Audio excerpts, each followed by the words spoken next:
বরিশালের গৌর নদীতে জ্বালানি তেল আনলোড করার সময় একটি তেলবাহী ট্রাকে অগ্নিকাণ্ডের ঘটনা ঘটেছে।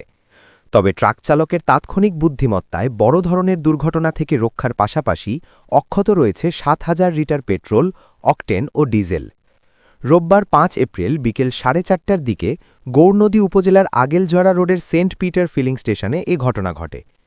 পাম্প মালিকদের বরাত দিয়ে তিনি জানান, পেট্রোল বোঝাই একটি ট্রাক তেল সরবরাহের উদ্দেশ্যে ফিলিং স্টেশনে প্রবেশ করে। পেট্রোল আনলোডের সময় স্পার্কিং বা বিদ্যুৎ স্ফুলিঙ্গ থেকে আগুন ধরে যায়। তাৎক্ষণিক চালক গাড়িটি পার্শ্ববর্তী গৌরনদী আগৈলঝাড়া সড়কের ওপর নিয়ে যান।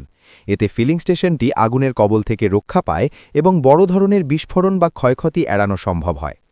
স্টেশন কর্মকর্তা আরও জানান, দ্রুত ঘটনাস্থলে পৌঁছে তাদের দুটি ইউনিট প্রায় ৪০ মিনিটের চেষ্টায় আগুন নিয়ন্ত্রণে আনে।